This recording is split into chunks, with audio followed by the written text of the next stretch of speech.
Bienvenidos a Perro Páramo, el podcast donde criticamos a todos, menos a nosotros mismos. Muy buenas noches, buenos días, buenas tardes, donde quiera que se encuentren. Estamos aquí en su podcast Perro Páramo y tenemos aquí un invitado muy especial. Es un profesor normalista de telesecundarias, pero también un gran amigo. Él reside en Uruapan, Michoacán, y fue un estudiante de la normal de primarias en Arteaga, Michoacán. Y pues le damos un fuerte aplauso en esta bienvenida en el podcast, porque realmente creo que es una persona que nos puede aportar muchísimo acerca de su investigación, pero también acerca de toda su experiencia de vida, toda su perspectiva acerca, no solamente acerca del ámbito educativo, sino de un montón de temas. Que es una persona, realmente es un conversador muy ameno, es alguien con el que puedes, y lo digo por experiencia, puedes aventártela platicando toda la noche, jugando cubilete en algún departamento de dudosa procedencia. Sí. Entonces, pues, te damos la bienvenida a Tony y profesor Antonio Velarde. Tony para los compas. Y pues nos gustaría que nos hablaras de algunos temas que por ahí habíamos sugerido. Entre ellos está el uso de las famosísimas TICs. Por ahí no solamente el nombre de las TICs, sino también las TACs, algo así. Trastorno de obsesivo compulsivo. No.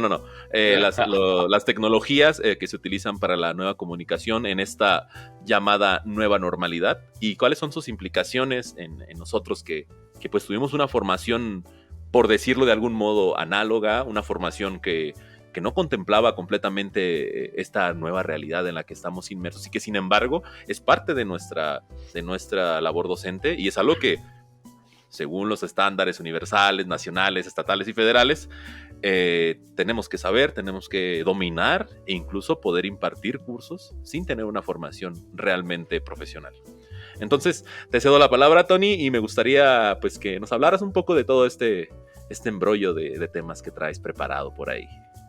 Perfecto, amigo mío. Pues primero agradecer por traerme aquí a Perro Páramo.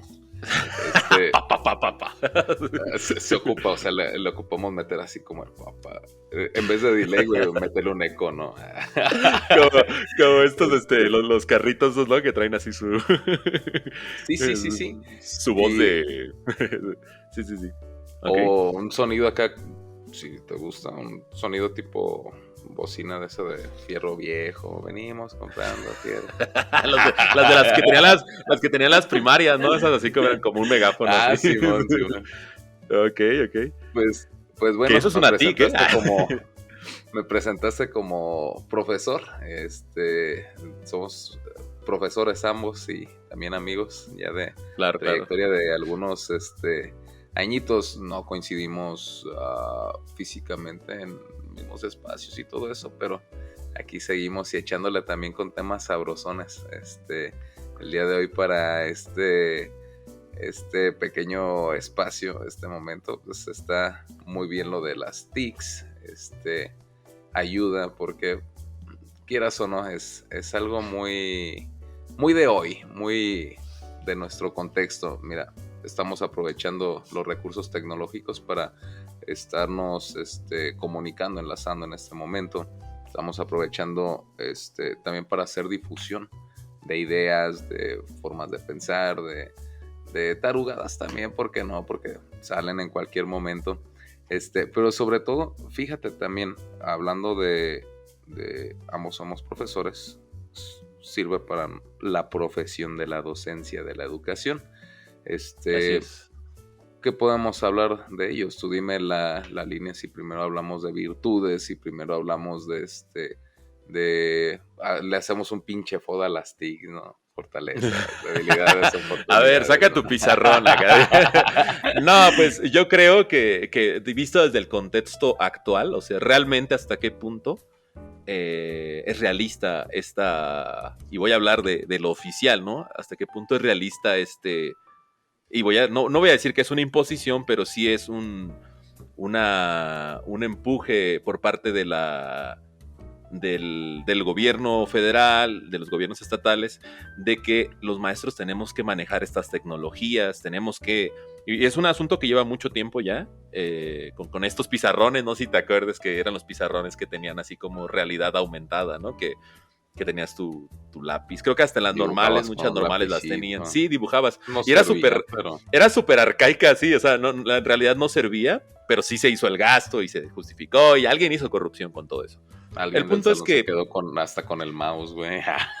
no, exactamente. Y nadie se iba a imaginar que el asunto iba a ser más como de Drive, de la nube, de las carpetas, de que las reuniones virtuales. Nadie, te aseguro que nadie en ese entonces se imaginaba que iba a ser de esta forma, que tendríamos que almacenar información en nubes que quién sabe dónde se encuentren y a quién sabe a quién le pertenezcan, pero nosotros las subimos y subimos las calificaciones y subimos las clases y subimos los libros y no sabemos realmente para quién estamos trabajando. Pero el punto es, ¿hasta qué punto esta realidad, este empuje, esta voluntad de los gobiernos es positiva y se corresponde con una realidad que, pues tú lo sabes, ¿no? Tú que eres profesor de telesecundaria, pues no hay internet, no hay dinero para el internet.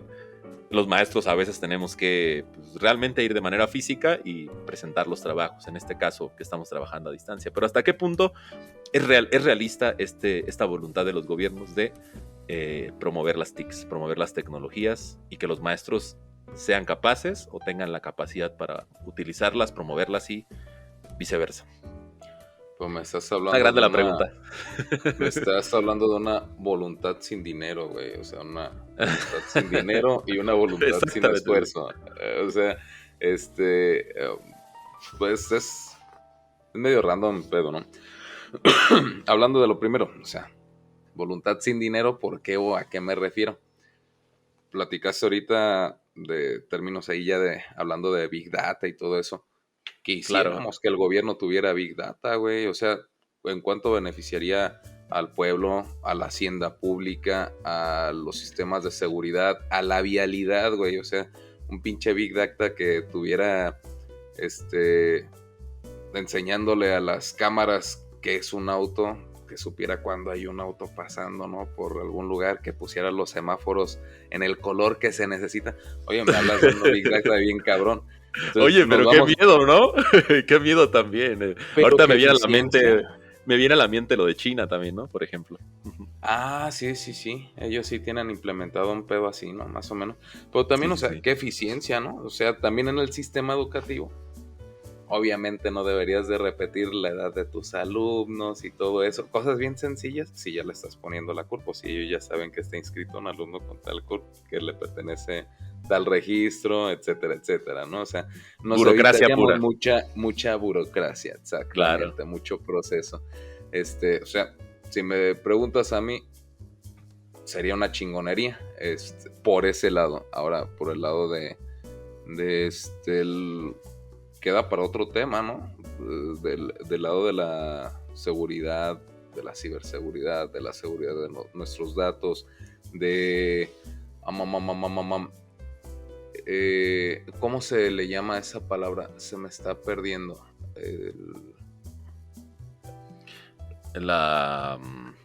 ¿Cuál sería? ¿Un sinónimo? ¿Me puedes dar un sinónimo? Me estoy pensando, pero bueno, al rato me acuerdo. O sea, les estás dejando tu información a otros cabrones y estás dejando un rastro de información inmensa. O sea, digamos el teléfono celular, pues todo el tiempo está checando tu recorrido, está utilizando esa información para la Big Data que se vende y otras cosas que también vas haciendo a medida. Pues bueno, hablábamos también de otra cosa, que es la voluntad sin dinero. O sea, sí quiero que se avance en lo de las TICs, pero costenlo ustedes, ¿no? Claro, ¿Qué es lo que sucede? Por ejemplo, ahorita la pandemia, hablábamos en algún momento, ¿no? O sea, la pandemia vino de maravilla para esa agenda, ¿no? Está haciendo Lowcast para ¿cómo se dice en inglés? Lowcast. ¿Precios bajos o...? Ajá. Sí, para el pinche gobierno, por la cuestión de que terminas tú pagando de tu bolsillo por algo que te dicen, oye, es bueno, y que aparte de que, sabes, o la tecnología es buena y también la necesito, entonces tú sacas de tu bolsa y costeas algo que se utiliza en el sistema. Por ejemplo, sistema educativo, por ejemplo, los chiquillos recibiendo clases, ¿no? A través de los equipos móviles. En mi caso, compran señal satelital todos los días los chiquillos ahí para mandar los trabajos. La famosa tarjetita, ¿no? Que tienen que comprar, les dura 24 horas y pueden utilizar el internet, pero es un costo que absorben las familias. Y en algunos casos, a discreción del profesor, lo tienen que absorber los mismos profesores, ¿no? Diciendo, bueno, es que no tiene, si no, ¿cómo me voy a contactar? ¿Cómo lo voy a ver? Pues yo le pongo el dinero. Un comentario que quería hacer ahí de lo que estabas diciendo acerca del low cost y de esta responsabilidad heredada de los gobiernos a las personas o a los maestros, es lo que mencionábamos con el internet, por ejemplo. ¿Hasta qué punto la educación continuó siendo gratuita en esta pandemia?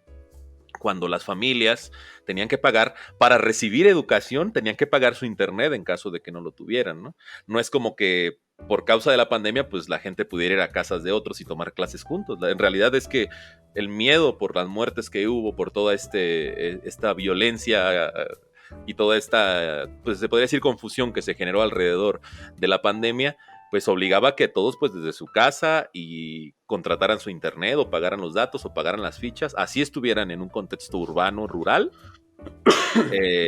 Y entonces todo ese dinero que tendría que haber sido puesto, todo ese internet que tendría que haber sido gratuito, lo están absorbiendo las familias. Y la educación, en teoría, y se podría decir que en hecho dejó de ser pública, se convirtió en privada o media privada. Entonces, creo que sí es eso que dices tú, ¿no? La voluntad sin dinero se convirtió en un negocio para otras personas, para las compañías de internet, pero sobre todo, y esa crítica viene desde la pedagogía crítica, desde la pedagogía no de izquierda, sino la pedagogía más crítica a las estructuras educativas.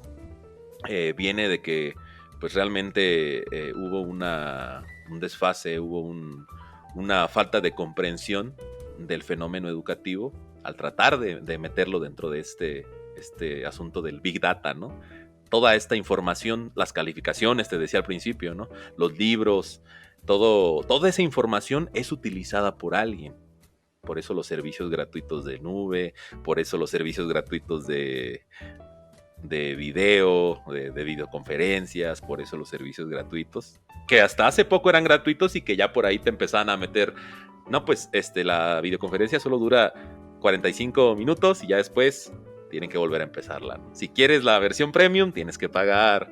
Si quieres más espacio en tu nube, tienes que pagar. Vamos a crear cuentas institucionales para los de educación pública, pero si quieren una mejor, tienen que pagar. Entonces nos metieron al negocio de lo privado, nos metieron al negocio de lo, ¿sabes? Al mercado realmente, a través de esta, le llaman, fíjate, desde la pedagogía crítica le llaman el apagón analógico mundial. Y es donde empiezan a romperse las viejas estructuras de la educación frente a frente, cara a cara, y empiezan a meter esto de la distancia. Y creo que fue una necesidad en algún momento, pero no es una realidad que abarque a todos los contextos. Ese es mi punto de vista, pero continúa, está bien, está muy interesante lo que nos estás platicando ahí respecto al uso de las TICs.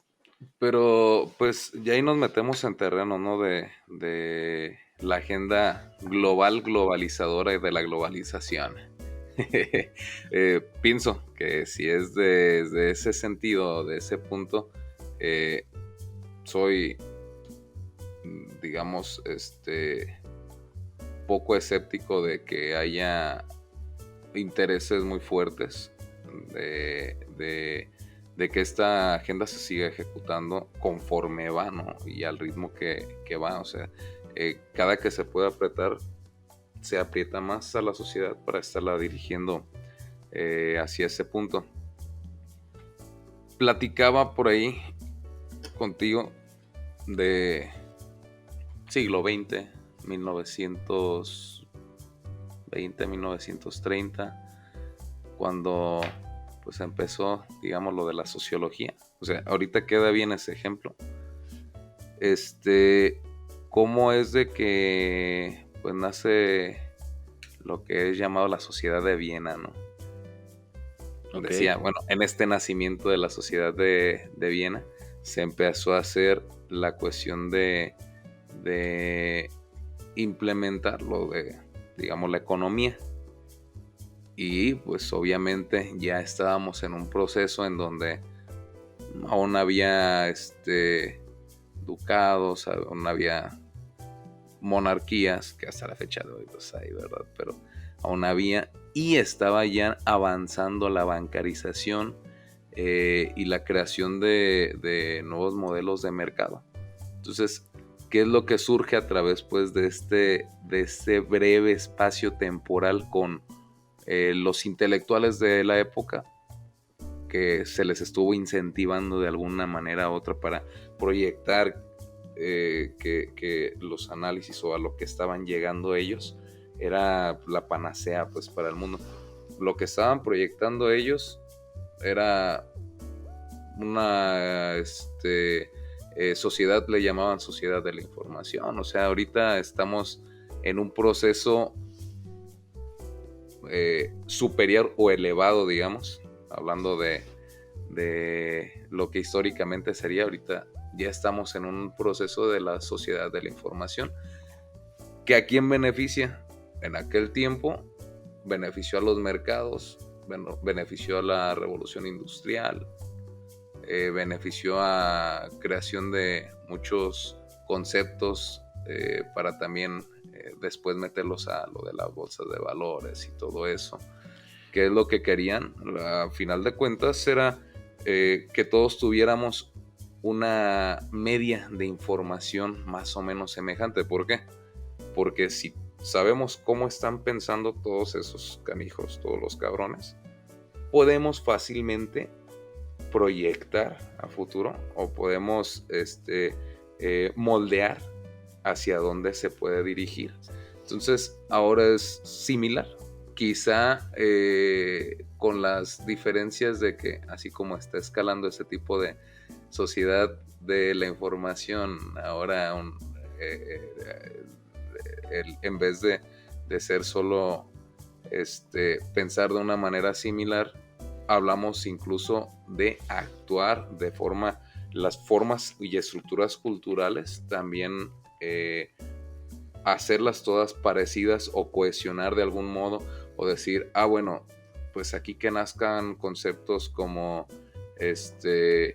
no sé, la interculturalidad, digamos. Así es, así es. Y qué chido que todos seamos empáticos, bla, bla, bla, bla, bla. Pero también es parte de la proyección. O sea, nos van a vender una idea de un ganar-ganar. Si no, no se va a comprar socialmente la idea. Entonces, en ese proceso de culturización,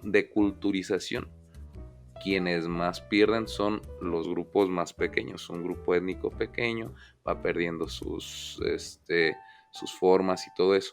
Ahora, van ganando dominancia en el terreno a la cuestión de culturas más dominantes o que tienen una forma, digamos, de imponer. Ahora, en términos educativos, pues esto es similar. Quienes van a estar ganando van a ser quienes tengan más acceso a servicios, quienes ya tengan torres de comunicación, quienes no sé, estén más cerca del centro, más hacia la provincia, más, sobre más, todo, más precarizado. Sobre todo hay una teoría antropológica, ¿no? La teoría antropológica de que la urbanización, y esto viene de la mano de la revolución industrial, la urbanización es sinónimo de progreso, la ruralidad es sinónimo de atraso, y siempre implícitamente es algo que tenemos incrustado en la cultura, esa forma de pensar, ese lenguaje, cuando pues en realidad hay movimientos, hay ideologías, hay críticas que dicen no, las cosas no son así o no deberían de ser así, pero así nos las han enseñado, así nos las han metido en la educación desde, pues, ¿qué te voy a hablar? Desde que estás hablando de la creación de la educación bancaria, ¿no? Un concepto que Paulo Freire en su momento lo criticaba mucho ya por ahí en los años 60, ¿no? Entonces creo que eso que estás mencionando, ¿no? Que, o sea, hasta qué punto esta sociedad de la información, este círculo de Viena, creó toda una parafernalia, un cuerpo de conceptos que vienen a formar parte de la forma en la que entendemos las comunicaciones en la actualidad. Obviamente han evolucionado conforme a las necesidades del poder dominante, de los poderes fácticos y económicos, pero que quiero entender que el punto es que al final de cuentas sí se incrustó en la cultura, ¿no? Y el problema es que para poderla hacer una crítica de regreso, una crítica hacia allá, pues hacia esos conceptos, es donde está difícil, porque esos conceptos no existen, tenemos que construirlos, ¿no es así, Tony? ¿O a qué te referías con que realmente creaban un cuerpo de conceptos que a final de cuentas hemos heredado y los utilizamos y le dan forma a nuestra realidad? Porque al final de cuentas es lo que le da forma a la sociedad de la información. ¿Qué opinas sobre eso? Bueno, pues, no sé, ahorita también para enriquecer un poquito la cuestión, por ejemplo, Revolución Industrial tuvo su boom de la mano de la imprenta. Globalización tiene su boom de la mano de las TICs, de las tecnologías de la información y la cultura. O sea, imaginémonos cómo hubiera sido un mundo de revolución industrial si no hubiera habido comunicación en su momento. Claro. Imaginémonos cómo sería también un mundo globalizado sin una interacción del populacho. O sea, entre ellos tendrían el dominio del Big Data y el manejo y uso de los datos, y dirías, sería lo más top y lo más secreto, lo más fregonazo, trabajar en esa área, o sea, en acomodar algoritmos y todo, ¿no? Pero obviamente con la llegada de nuevas áreas de oportunidades, pues se abre también nuevas necesidades vinculatorias o de hacernos sentir partícipe. Y en este tipo de sentirnos partícipe, qué mejor que ponerle un nombre al niño. Por eso es de que se abren así nuevos tipos de conceptos y todo eso, en donde principalmente aludan a las emociones, ¿no? Para que haga clic, que te haga sentir conectado y pues que haya una respuesta natural, rápida. Aunque lo del concepto de interculturalidad y todo eso, hablamos de 1990, más o menos, 90 y tantos, que empezó a salir ese tipo de conceptos. Ya estamos 30 años después, o sea, tampoco es lo más reciente, pero hasta ahorita lo estamos percibiendo como una parte de nuestra realidad. O sea, recordamos dos normales, la de Arteaga y una particular, ¿no? De Zamora. Pues en la primera, o sea, desde que nos enseñan, si nos dicen, pues tienen que adaptar los contenidos que a lo que viven pues los chavos, etcétera, etcétera, al contexto, etcétera, ¿no? A su cultura, bla, bla, bla. En la otra, pues ya te manejaban pues, términos, ¿no? De que la interculturalidad era enriquecedora, de qué manera, cómo se aprovechaba. Entonces ya decías, ok, hay un cambio en el paradigma, hay un cambio también en las estructuras mentales, cómo lo representas, cómo lo diriges, lo orientas hacia el producto que vas a armar, que es tu plan de clase, ¿no? Entonces, son conceptos que han tardado más tiempo en implementarse en un sector que en otro sector. Y asimismo también podemos ver el desfase que hay para el diferente cúmulo de cosas, el diferente cúmulo de novedades y diferente mercado de personas. O sea, ya en algunas partes no es difícil acceder a las tecnologías, en otros lados es mucho más complicado acceder a las tecnologías y ahí háganle como puedan. Claro. En otras partes, de plano, ni siquiera se puede, porque dicen, es que en la familia hay un solo teléfono y es de mi hermana y tiene también sus 2 hijos, etcétera, etcétera, ¿no? O sea, ya hablando de lugares un poquito más extremosos, ¿verdad? Entonces, la cuestión, por ejemplo, del acceso, pues sería algo también un poquito para pues platicarlo en algún momento. Claro, no, de hecho creo que es muy importante entender que el acceso no solamente a la cultura, sino a la información en general, depende también de un contexto socioeconómico. No sé si recuerdes que dentro de los estudios antropológicos sociales en la urbanidad, y fíjate en la urbanidad, o sea, en las ciudades, existe algo que le llaman el anillo de pobreza. El anillo de pobreza es un área en las grandes ciudades, dígase Distrito Federal, Guadalajara, Morelia, que en donde de ese lado hacia allá empiezan a existir la gente pobre que acumulan las grandes ciudades. Entonces es ahí donde se rompe este paradigma, ¿no? de que la ciudad es sinónimo de progreso y la ruralidad es sinónimo de pobreza, ¿no? Sobre todo que en las grandes ciudades es donde se acumula la vagancia, la drogadicción, el robo, el crimen, etcétera, etcétera, etcétera, ¿no? Los niños de la calle, la gente que no va a la escuela, la inmundicia, sí, o sea, toda esta parte que resulta tabú hablarla para muchos, pero que ese es algo que con lo que tenemos que tratar desde la educación pública y que se tiene que abordar desde la crítica y desde la investigación social. Entonces, sí, el acceso a la cultura es un problema gigante, el acceso a la educación y muchísimo más, pero claro que depende de qué contexto socioeconómico, de qué estrato social vengamos, nuestro nivel cultural. No es lo mismo que un hijo de por ejemplo, un hijo de un minero, vámonos al contexto de Lázaro Cárdenas, ¿no? Un hijo de un minero, que pues los mineros realmente ahorita están muy bien, ganan bien, tenga el mismo, pero que su contexto familiar no haya sido el de enseñanza de literatura, de cultura, de ciencia, al hijo de un investigador del Sistema Nacional de Investigadores, déjate tú, nivel 1, ¿no? Por ejemplo. Obviamente, sus hijos... Un graduado de Colmich, güey. Un graduado del Colmich, por ejemplo, ¿no? O sea, va a tener vamos a hablar en términos burdianos, ¿no? De Bourdieu.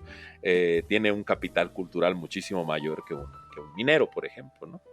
Solamente que ya ese minero pues esté más politizado, pues sí le va a aventar 2, 3 librillos ahí de política y todo eso a su familia, pero es más probable que el hijo de un investigador, el hijo de un docente, algunos docentes, o el hijo de alguien que esté involucrado en el sector de la información y la cultura, tenga a su familia en un nivel cultural y de acceso a la información más amplio que el hijo de un obrero, ¿no? El hijo de un comerciante, el hijo de un Betuaz. Me hablas entonces, ajá.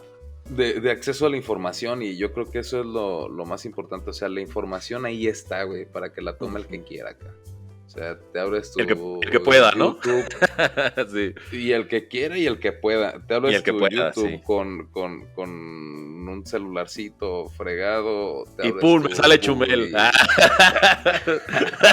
Sí. No, o sea, esa pues es también parte de las responsabilidades que uno tiene como docente, ¿no? O sea, saberles enseñar a los chiquillos cómo sustraer información, cómo descartar información, a discriminar la información también, ¿no? Cómo discriminarla así de alguna manera. Pero me manejas, bueno, aquí ya queda para un concepto, ¿no? Que también es nuevo, es algo que antes ni siquiera existía, el índice de apropiación tecnológica. Ok. O sea, no lo había escuchado. Ya hablamos de que hay, ya es parte de un indicador que quizá al rato digan, pues es bienestar, ¿no? Social, que mientras más aparatos tengas, si mi chingado refri no es un refri inteligente o algo, no va a estar conectado, ¿no? No va si mi lavadora no prende por Wi-Fi, no. A huevo. Sí. Porque ya las hay, ¿eh? Sí. Pues recuerda cuando nos daban las becas en la normal pública. Sí. Güey, te preguntaban cuántos focos. Hasta la fecha de hoy hay programas sociales así, ¿no? Que benefician a personas y que le hacen un socioeconómico, y en el socioeconómico te preguntan si tu televisión es de cono, de plana, de plasma. Pues incluso hasta un tiempo para aumentar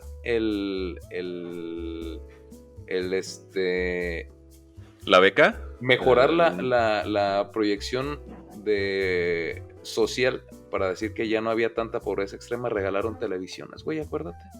En el Bueno, gobierno pantallas de plasmas en el gobierno de Peña Nieto, del de Calderón, no me Copetes. acuerdo. Mover a Así es. México era el lema, fue de Peña Nieto. ¿Te acuerdas de Entonces, esos comedores de Sin Hambre también que había ahí en Arteaga?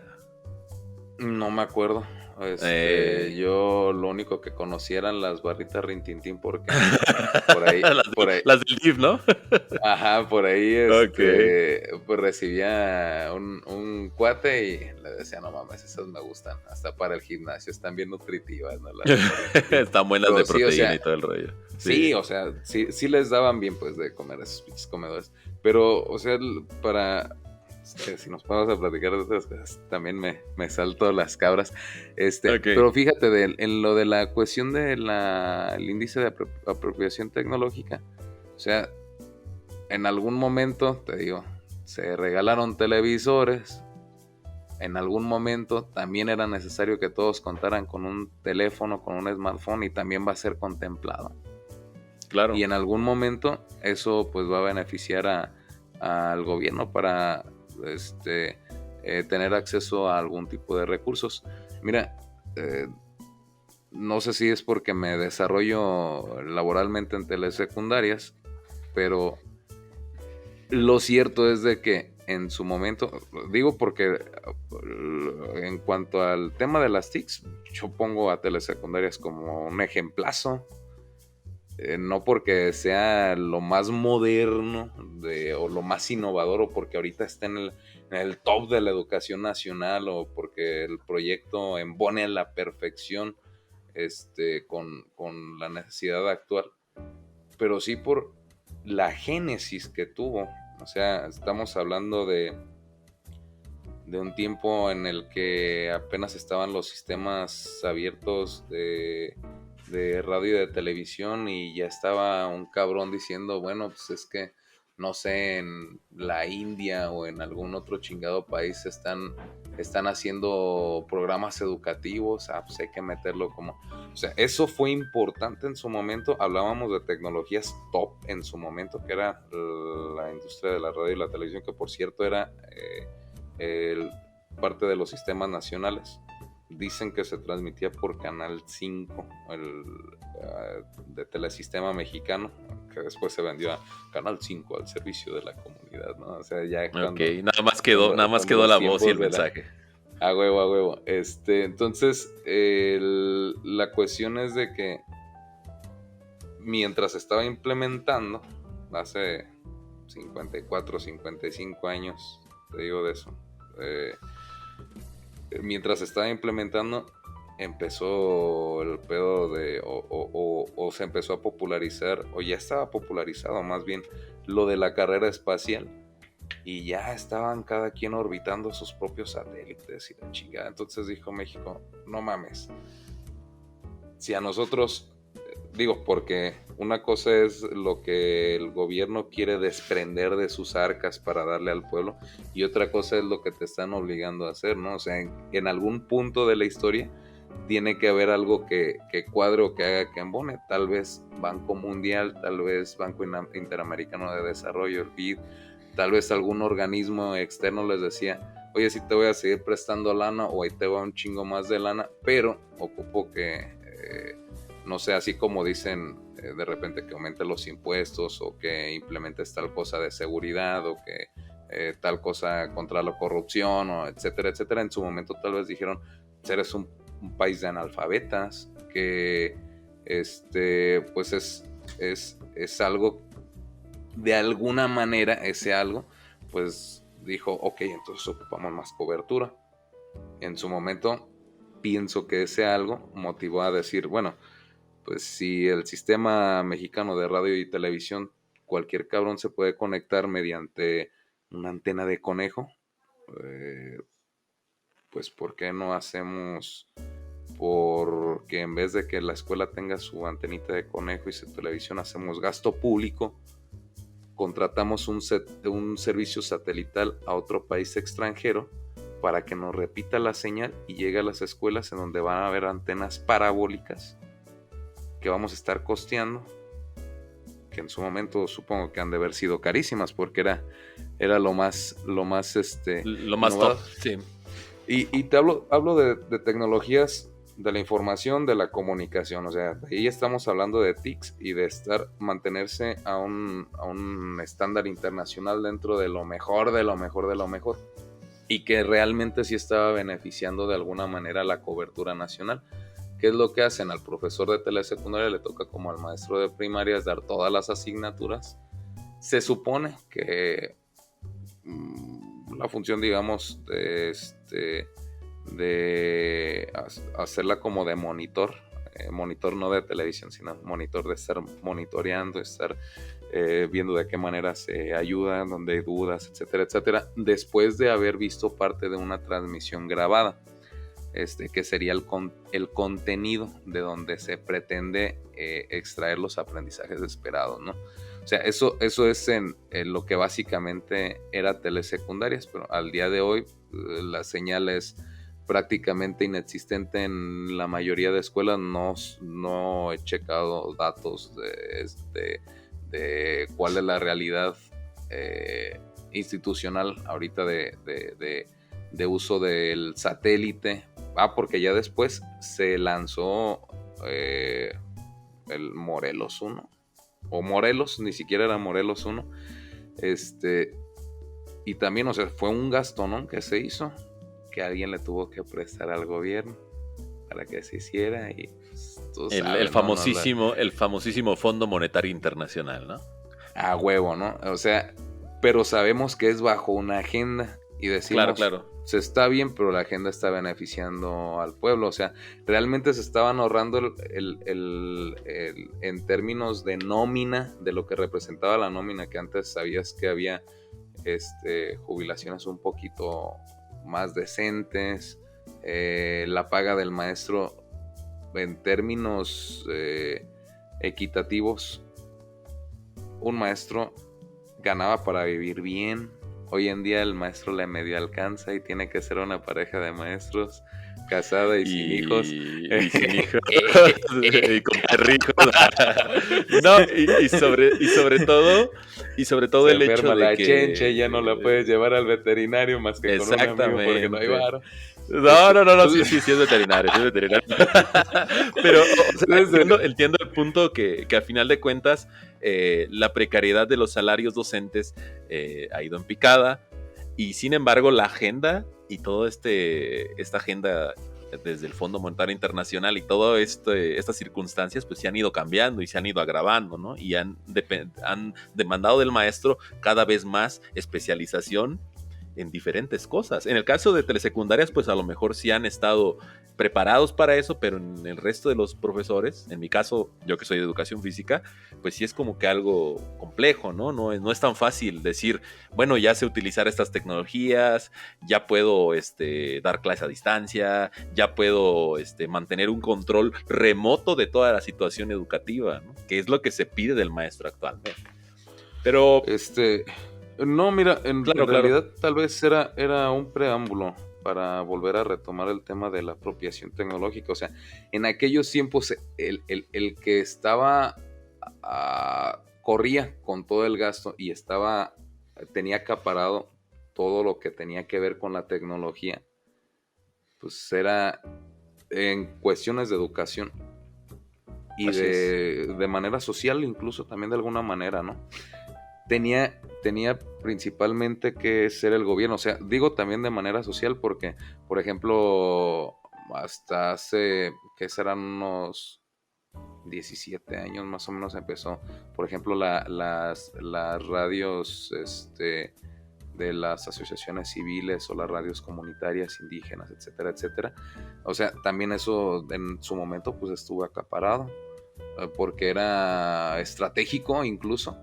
Entonces, ahora, como ya no es estratégico, sino que es necesario el que esté implementada la tecnología para que se recaben en el Big Data global, para que todos seamos parte del mercado, pues ya dicen, pues es que el que más tenga, más apropiación tecnológica tenga, pues aquí pertenece a tal indicador. Y partiendo de eso, ahora, el preámbulo era para saber pues que la apropiación tecnológica ahora corre por nuestra cuenta. Ahora es cuánta tecnología tienes en tu casa, cuánto acceso al mercado tienes. Mercado laboral, porque para estar haciendo, por ejemplo, clases en línea, ocupas equipo técnico. Claro. Para, por ejemplo, si fueras un analista en cualquier tipo de sistemas o de compañía o de cosas, ocupas equipo técnico. Y no contratan así como que, te voy a contratar, acá tengo todo el equipo, ¿no? O sea, te contrato, tráete tu computadora a la chingada, ¿no? O de alguna manera tuviste que aprender y no fue con el equipo, con equipo rentado, porque nadie lo renta. O sea, si nos ponemos a pensar, pues ya viene también de la mano de ese concepto y platicábamos hace rato, ¿no? Del aro, de la pobreza, del círculo de la pobreza, recuérdame el concepto. El anillo de pobreza. El anillo de pobreza. Claro. O sea, aunado a todas estas cuestiones, pues también pudiéramos estar hablando de cierto tipo de desigualdad, ¿no? Porque la posesión y la pertenencia no sirven más que para reflejar estatus de alguna manera. Aunque también está la versión meritocrática que diga, hey, tú puedes estar ahí, incluso en la chingada NASA, por mérito propio. Sí, güey, pero o sea, vamos a pensar en la realidad. Quienes tienen más oportunidades son quienes poseen, quienes tienen de alguna manera más bienes para hacer aprovechadas las oportunidades, ¿no?, que existen. Entonces, sí, dándole el cauce, vamos a aterrizar ya en ese sentido este tema, y creo que por ahí va tu comentario.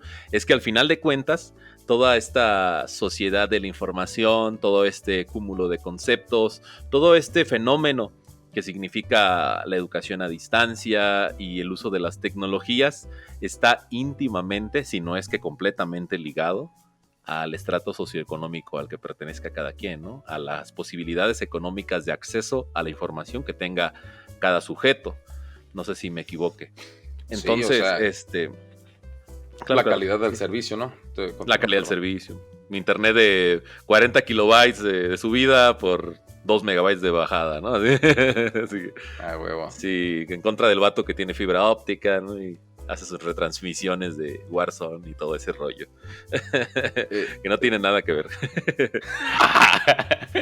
Sí. Fíjate que hablamos también hace rato, o bueno, comparaba un poquito. No comparar por mal, sino comparar en bien. El sistema de la segunda escuela de la que hablábamos hace rato, uh-huh, era, la primera era totalmente escolarizado. Que te ibas a paros, a marchas, que andabas acá de huelguista y de chairo, pues es otra cosa, ¿verdad? Pero se supone totalmente escolarizado. Claro. La otra era una modalidad mixta. Estudiabas en las vacaciones, el resto del tiempo te comunicabas a través de una plataforma. Se utilizaba la plataforma Moodle. Hasta la fecha, el día de hoy, hay instituciones que lo utilizan. Pero bueno. Modo, sí, claro, sí la conozco. El del cuadrito ¿no? Que es como un monito cuadradito. Uh-huh. No, ahorita no sé si tengan el mismo logotipo o algo. Pero sí era ese, ¿no? Que tenía como un modo así, tenía su monito ahí. Pues nada más chistoso. Decía así, Moodle. Moodle o Modo, no me acuerdo. No me acuerdo así. Era sí, un par de veces la llegué a utilizar, no me acuerdo en dónde, pero sí. Mira, es una buena plataforma, o sea, te ofrece cosas muy versátiles. si me pongo a hablar de eso, tal vez desvarío un poquito, pero ya luego nos podemos No, pero plataformas más claro, adelante. o sea, lo podemos dejar en un segundo episodio. También está, por ejemplo, este asunto de cómo Google, y no sé si Google y otra plataforma aparte, pero parece que es Google el que ha acaparado todo este asunto de la educación, ¿no? Todo el rollo de la nube, del Big Data, de todo. Toda la educación pública giró en torno a estos servidores, ¿no? Sí, demasiado. O sea, ellos hicieron mucho dinero de eso, o están haciendo dinero de eso, seguramente. Pero imagínate el cuate de... dime el nombre de alguna escuela primaria. Escuela primaria... no sé, José María Morelos. De Domínguez, Morelos sí, o... Hidalgo. Ese chiquillo, pues no creas que va a tener una plataforma o en la que pagan institucionalmente o con la que trabajan institucionalmente, etcétera, etcétera, porque ese pedo se lo dejan al profe. Y ahí uno tiene que ver cómo hace sus clases híbridas o cómo con el que menos no tenga internet, pues les dice, pues tal y tal día voy de tal a tal horario, atiendo a tantos, entra de uno por uno al salón, en su momento cuando estaba más dura la pandemia, ¿no? Por ejemplo, para los que no tengan internet, estárselo recibiendo, qué diferente a, por ejemplo, un colegio en una ciudad en la que utilizan una plataforma virtual que te ofrece un chingo de versatilidades, o sea, y vale la pena también hablar de qué tipo de cosas. Puedes hacer exámenes así como temporizados, ahí mismo. Te temporizas a qué horas te tienen que estar subiendo un archivo de una tarea. Te va marcando qué tareas ya has estado entregando y qué tareas no. O sea, cuando hay retroalimentación de los profesores te la muestra. Puedes hacer, no sé, test de preguntas múltiples y ahí les vas sacando a los chiquillos conforme van respondiendo. O sea, tiene su versatilidad. O sea, a diferencia del otro profe de la primaria Morelos o Josefa Ortiz o Emiliano Zapata que decíamos, va a abrir el YouTube a buscar algo que más o menos se parezca o sirva para el tema, que más o menos le entiendan los chiquillos, va a gastar su tiempo en eso, en vez de estar invirtiendo el tiempo en darle contenido propio, personal, exclusivo, particularmente para el grupo de alumnos que está trabajando, ¿no? O sea, busco algo que medio se parezca y luego sale, por ejemplo, no sé, alguien hablando en español de España o en español de Argentina o Perú, de Perú o alguna cosa. Y los chiquillos quedan más emocionados ahí de que habla diferente y que esto, que el otro. O sea, las primeras impresiones cuando socializaba sobre los videos o algo, a mí me llegó a pasar de que, pues es que hablan bien chistoso y que quién sabe qué. No, casi no le puse atención. Dicen, no mames, pues es que sí es cierto, tengo que hacer contenido yo de alguna manera o atenerme a las consecuencias, que sería vas a encontrar cosas que no son ajustadas para nuestros alumnos, ¿no? Que de alguna manera sirvan, pero con la disparidad de una escuela particular o de una escuela un poco más centralizada, y otra vez vamos a ver las diferencias, ¿no? Lo que nos enseñaron como transposición didáctica, no sé si recuerdes el término. Claro, el término normal, ¿no? O sea, agarrar este cúmulo de información a lo mejor extensa o no contextualizada o a lo mejor, no sé, información extra que a lo mejor tú crees que no es necesaria para tus alumnos, la juntas, la digieres, la procesas y no quiere decir que estés dándoles algo de menor calidad, sino simplemente adaptando el contenido a las necesidades de tus propios alumnos. Ese trabajo es el trabajo del docente en este caso. Y para aterrizar las cosas un poco, toda esa experiencia, lo que te decía con las TICs, comunicaciones, acceso a la información, desigualdad, ¿cómo lo has vivido en estos ya más de 2 años de pandemia, más de 2 años de trabajar? En el caso tuyo, pues siempre ha sido, ¿no? Llevar el contenido, llevar el trabajo de manera visual y discursiva.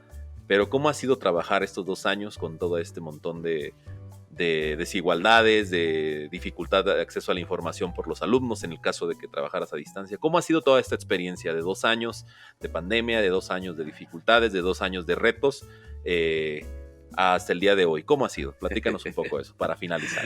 No sé si en este punto me victimizo o hablo en plata pura, ¿no?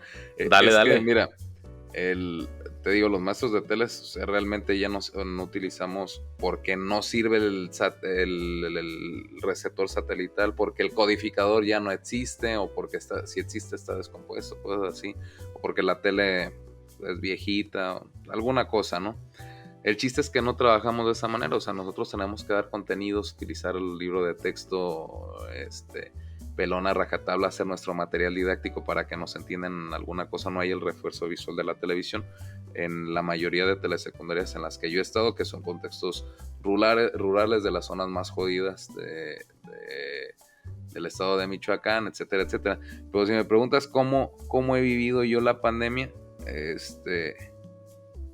yo me la he pasado bien a gusto. Es que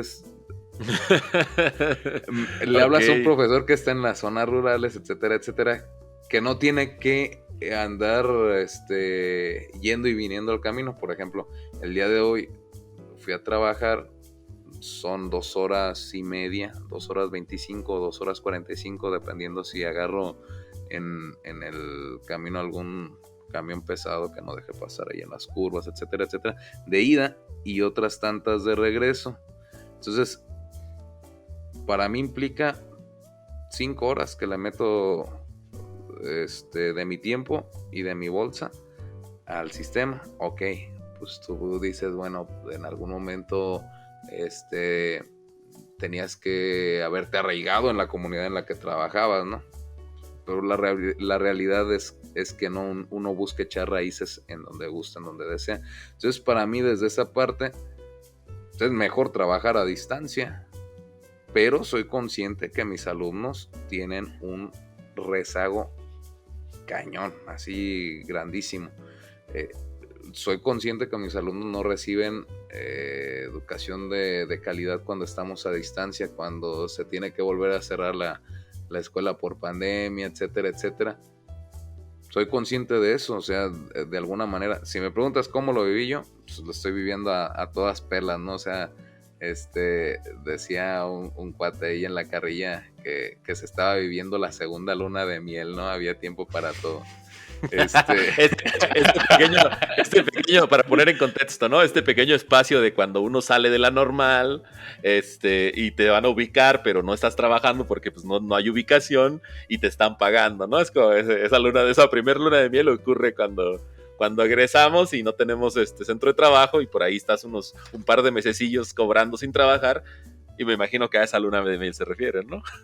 Pues sí, luna de miel porque, con el magisterio. Mira, el último alumno que me mandó trabajos hoy fue a las 7 p.m. El día de ayer, más o menos a las 9:30, y otros tenían dudas a las 10. Alguien hoy en la mañana, mientras iba al trabajo, te digo, o sea, tengo que preverme 2 horas y media antes. Mientras iba al trabajo me llegó un mensaje de que no alcancé a hacer la tarea porque mi papá no pudo comprar tal cosa que me hacía falta. En la mañana, o sea, se convierte en algo de 24 horas de alguna manera, y tienes que también ser entendido con esa parte que los niños se van a trabajar, etcétera, etcétera. Oye, y ese es también parte de un tema grandísimo, ¿no? O sea, y va a quedar también grabado en la referencia de estadísticas nacionales, ¿no? O sea, está aumentando la cantidad de trabajo infantil realmente. Se van a trabajar con sus papás. En el caso de donde yo me desempeño, pues se van al campo, la gran mayoría al corte de aguacate.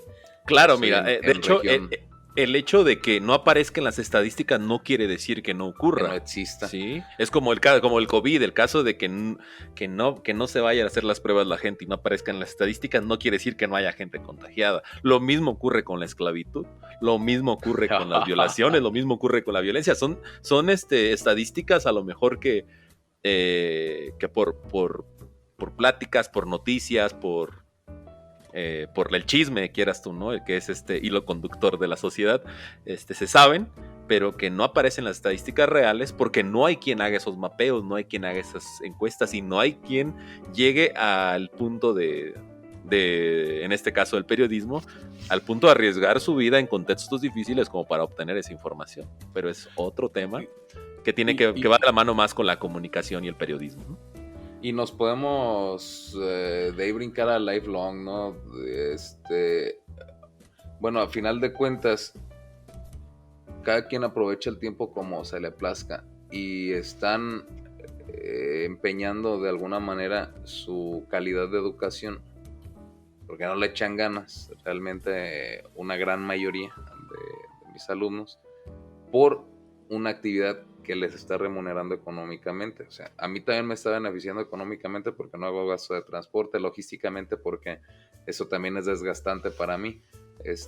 Aunque tiempo le dedico más cantidad de horas, luego también para las revisiones, es a la hora que ellos tengan chance para hacer las videollamadas y todo eso, se las hago de manera personal. Programo cuándo puedes estar tú en una zona o en donde contratas internet, etcétera, etcétera.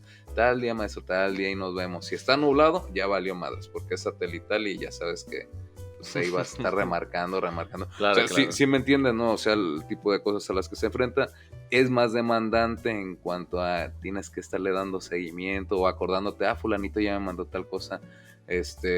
Al principio lo hacía en la computadora todo, ¿no? De tal cosa me mandaron, abría la computadora y le metí ahí la información. Tales sesiones ya trabajadas o ya la revisión o de ese tipo de cosas. Se tiene que estar implementando también otras formas de evaluación. Yo el viernes se los dejo un día que no veo contenidos y lo utilizo enteramente para evaluación cualitativa. Con que me sepan decir los chiquillos qué temas vieron, qué aprendieron y para qué les sirve en la vida cada uno de los temas que estuvieran viendo. Eso es lo que les pido ese día, porque sé que pues ya andan enfadados, etcétera, etcétera, y yo lo ocupo para mi manera de evaluación continua, etcétera, etcétera, etcétera. Pero también estoy perdiendo en el calendario, digamos, de lo que tuviera que estar haciendo curricularmente. Entonces el famosísimo cosas. Aprende en casa. Sí, o sea, pudiéramos estar haciendo Sí, entiendo.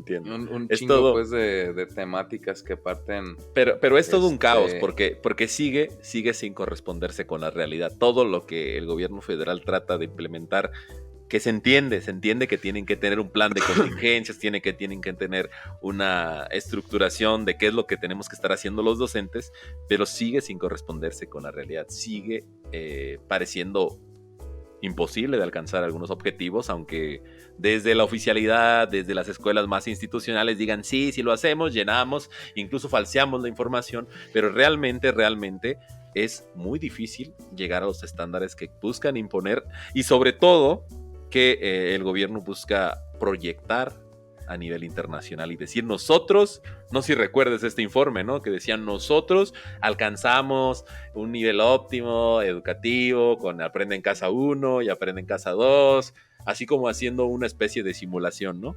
No voy a decir más, solamente que con los contextos reales pues parecieran estar muy alejados de lo que dicen desde el discurso oficial, ¿no? Mira, en cuanto a eso, ok, de alguna manera puedes ver que tal cosa se aleja, etcétera, etcétera, pero quizá nos estamos acercando a lo que realmente se quiera. ¿Te recuerdas de lo que aprendimos en algún punto? Íbamos a normales diferentes para el auditorio, ¿no? Él estudió educación física, yo secundaria. Normales oficiales, por cierto. En normales oficiales. Ya después cada quien nos hemos ido enriqueciendo de otras maneras en algunos otros puntos.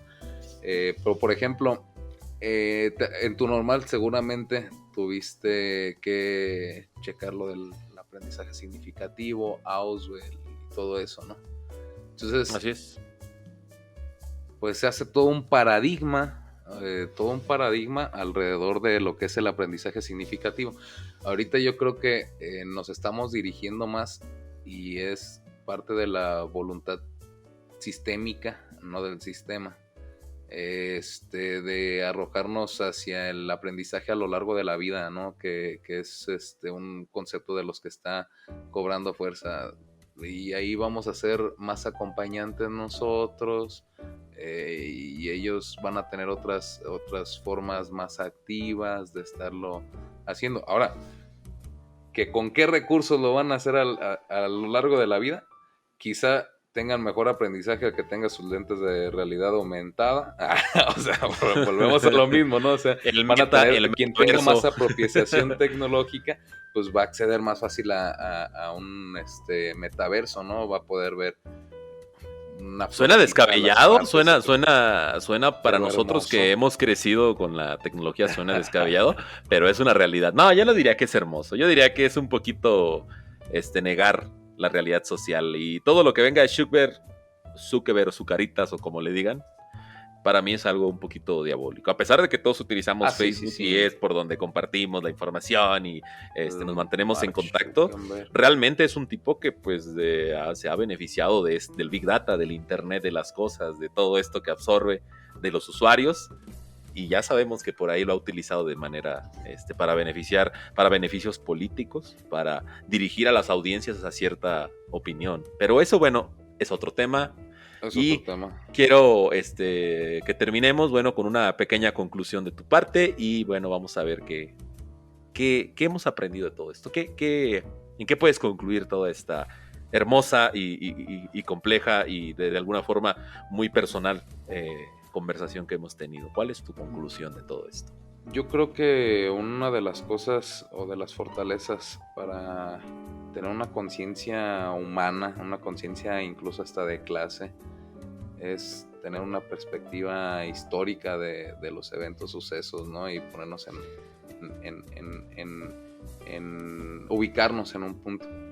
Yo creo que hablábamos desde un inicio, ¿no? de procesos desde la era industrial, cómo esos van cambiando y todo eso, recapitulando. Y también hablamos ya ahorita de realidad aumentada, del metaverso, etcétera, etcétera. Al rato los contratos inteligentes mediante la blockchain. Oh my gosh. Todo eso, ¿no? Okay. O sea, da para un chingo de temas, ¿no? La cuestión es la siguiente, o sea, ahorita estamos viviendo un periodo que yo de manera personal lo veo como un periodo de transición, que arrancó, te digo, con conceptos que vienen desde el 90, lo de la interculturalidad y la chingada. Empezó desde la web 2.0, ya cuando era asequible para todos. Ahorita ya está la web 3.0 en pañales, pero está. Entonces, pues todo va a evolucionar para allá, rumbo a la web 3.0, rumbo a la ecología que va a manejarse, la ecología de la información que va a estarse manejando, la sociología de la información, la economía en el mundo de la información, porque también estamos haciendo incluso hasta comercio digital y todo eso. Entonces, tal vez por eso sea importante el aprendizaje a través de la vida, porque les vamos a estar enseñando a través de este tipo de herramientas que van a ser las que utilicen en su vida cotidiana. O sea, un chiquillo ya ni de loco va a estar haciendo su cartita de amor y quemándole las orillitas, así como nuestros padres. Con su tatuaje de corazón de la carta, ¿no? A huevo. Okay, sí. O sea, va a haber cosas que van a llegar hasta su punto de la obsolescencia. Ahorita estamos en un periodo de transición. El sistema, los modelos de aprendizaje, de enseñanza, los modelos escolarizados, la malla curricular de las escuelas o de las instituciones incluso te exige que lo abordes como para dejarlo bien vendido como algo innovador, algo esto y lo otro. O sea, deberíamos de estar pensando a futuro. O sea, si pensamos de dónde veníamos, en dónde estamos parados, pues debemos de proyectar. Y para eso también sirve el Big Data, ¿no? O sea, toda la información que tienes, ¿En qué la utilizas? Pues para procesarla, para proyectar, para estar manipulando, sabiendo cómo vas a actuar. Nosotros deberíamos de alguna manera pararnos, detenernos y decir, bueno, entonces con todo lo que es tendencia, hablamos hace rato, ¿no? De Nietzsche, psicología de rebaño. Todos nos movemos en tendencia y nos vamos a seguir moviendo en tendencia. Okay. O sea, si el mundo y el orden mundial se dirige para un lado, para allá vamos a avanzar porque actuamos como rebaño a final de cuentas y debemos de ser conscientes pues de nuestra realidad. Entonces, únicamente dejar claro. Déjame hacerte una pregunta final. Creo que va de la mano de lo que estás comentando. ¿Deberíamos de desconfiar como maestros, como docentes que tienen responsabilidad de dirigir hacia, no solamente hacia la formación de saberes, sino hacia un pensamiento crítico? ¿Deberíamos de desconfiar de lo que es tendencia? ¿Deberíamos de desconfiar de los NFTs? ¿Deberíamos desconfiar de las criptomonedas? ¿Deberíamos de desconfiar de este proyecto de Elon Musk? ¿Cómo se llama? Esta web, en ese montón de satélites que aventó, Starlink. ¿Deberíamos desconfiar de estas nuevas tecnologías y sobre todo del metaverso y del Big Data, ¿no? Deberíamos de desconfiar de todo esto que se escapa de nuestro control individual, incluso, y ya lo demostraron con Zuckerberg, ¿no?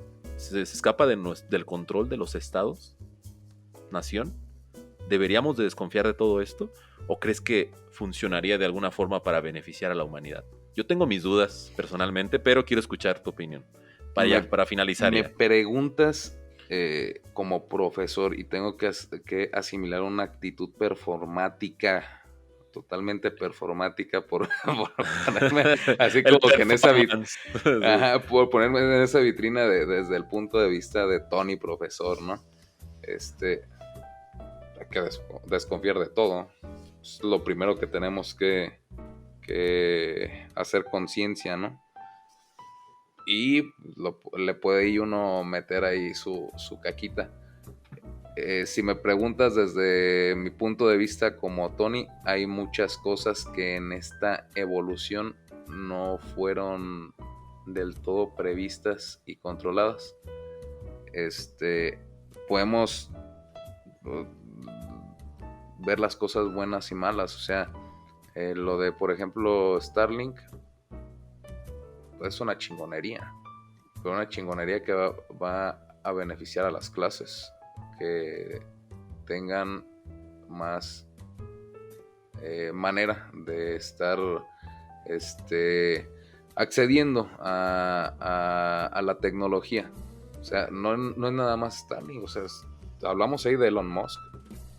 Tiene compañía de carros que ahorita ya están siendo carros inteligentes en carreteras inteligentes y que se manejan solos, y que si te quedas dormido te empieza casi a despertar la chingadera mientras te dirige de tu casa al otro punto, o de punto A a punto B, ¿no? Tiene una compañía de robots, creo que compite con una de Hyundai. Está trabajando también en ese tipo de tecnología.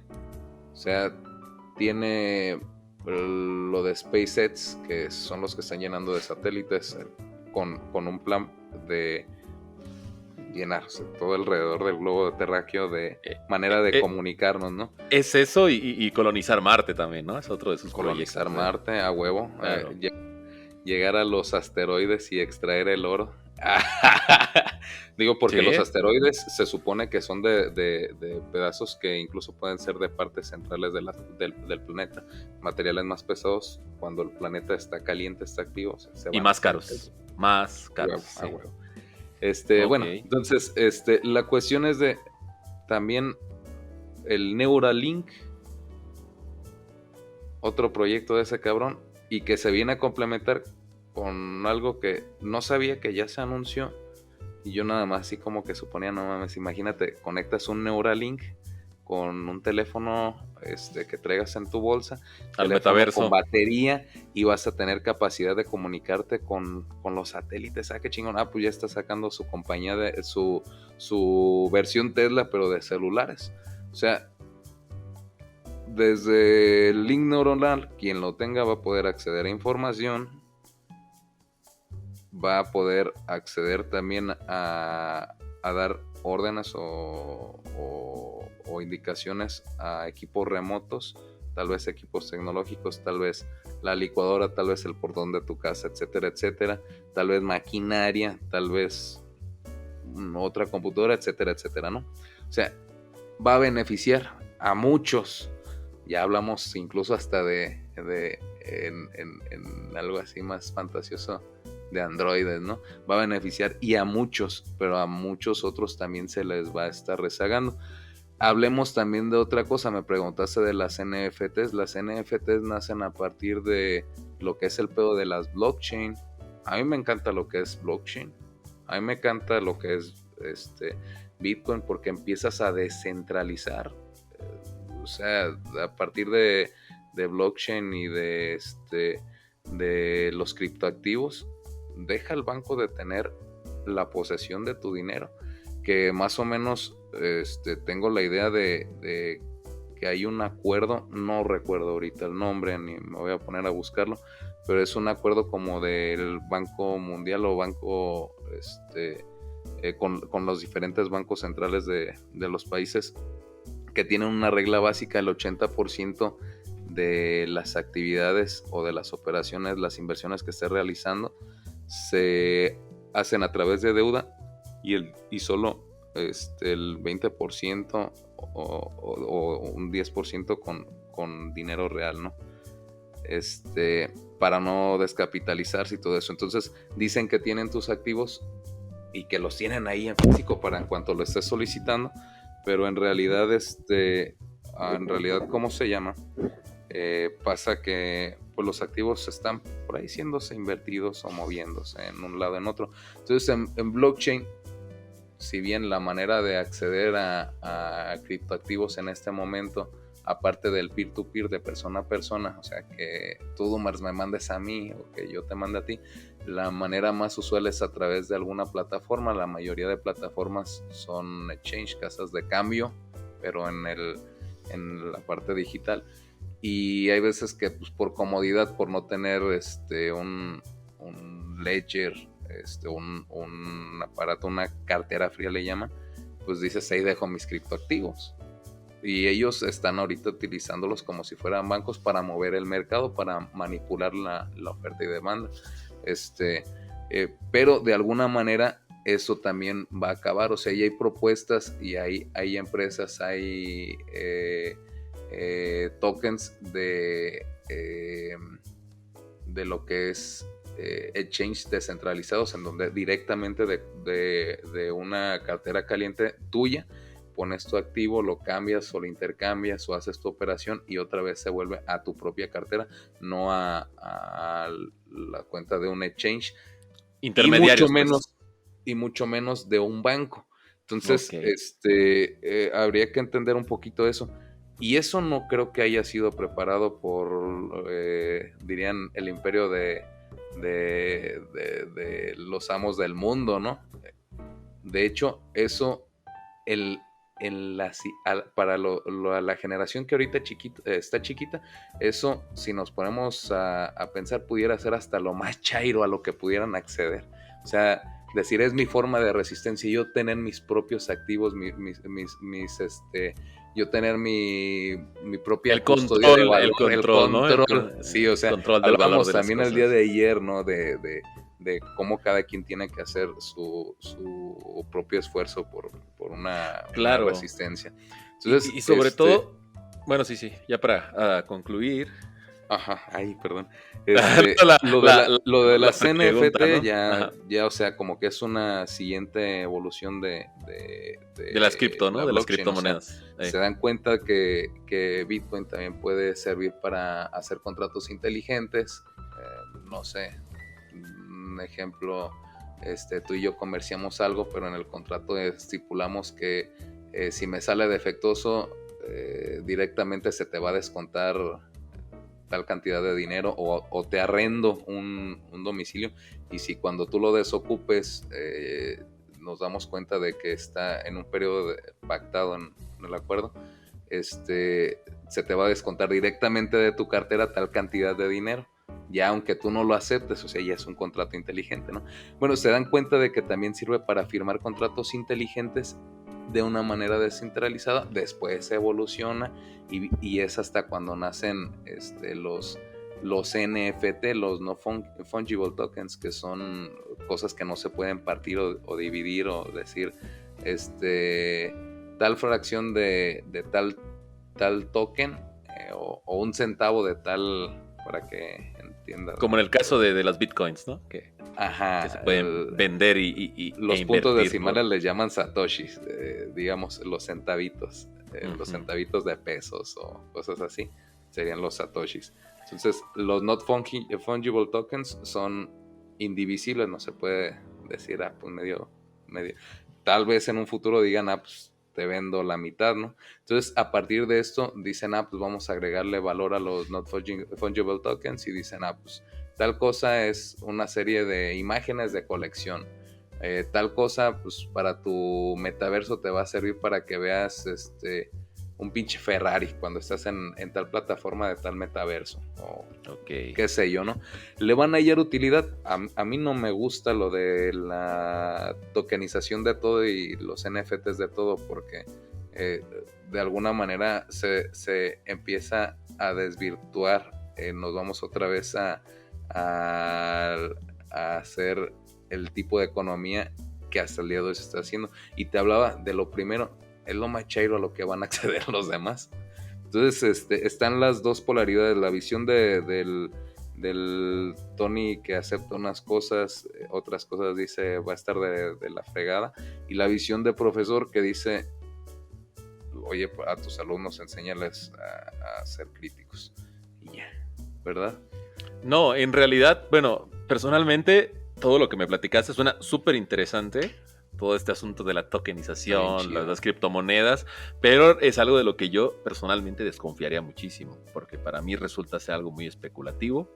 No deja de ser especulativo, aunque tenga un valor en el mercado, no deja de ser especulativo, y no se corresponde con... está por sobre todo. No se corresponde con lo real, lo material, ¿no? Lo humano y lo natural. Pero bueno, podemos dejarlo por ahí y dejaríamos el tema, porque se ve que tienes mucho que platicar sobre criptomonedas, sobre este mundo de la especulación y del el valor, sobre todo, ¿no? Es así como que tanto lo que tenga que platicar, no soy especialista ni no, exitoso. Obviamente, pero es algo que puedes abordar, ¿no? Y podríamos verlo en un segundo episodio, por ahí que te invitemos en el futuro. Y pues bueno, Tony, vamos a dejarle aquí porque ya nos extendimos un poquillo, pero te agradezco muchísimo por este tiempo que nos diste, de hablarnos de tu experiencia, de todo lo que ya nos dijiste. Creo que es súper importante porque de alguna forma la gente que nos escuche puede empatizar o puede, no sé, diferir de tu forma de pensar y de tu experiencia con todo este contexto y con todo este cúmulo de información y este cúmulo de conocimientos que es el uso de la tecnología y las tecnologías en la educación. Sí, dime. Puede empatizar, puede diferir y puede enriquecernos ahí para tu audiencia, que nos ponga en los comentarios, sí, echar cajota también se mentadas de madre, lo que quieran. Sí, no es cierto. De todos los que van a ver son los cuates, güey. Claro. No, es una audiencia muy simpática, selecta. La verdad es que selecta. No, la verdad es que todas las personas que nos escucharon en nuestro episodio pasado pues han sido muy amables, han hecho ahí sus críticas y pues les agradecemos. Esto fue Perro Páramo Podcast y les recordamos que estamos en Spotify y también en Facebook y por ahí vamos a aparecer en YouTube. Perro, sonido de... Vamos a poner un sonido por ahí que tenga que ver con todo. Tenemos que hacer un tono. Por ahí en postproducción va a aparecer. Huevo, ya cuando lo tengamos me lo vas a convidar para ponerlo de tono de cuando me llamen, güey. Eso sería todo por hoy. Entonces sí, les agradecemos muchísimo. Nos vemos en el siguiente episodio y estamos fuera.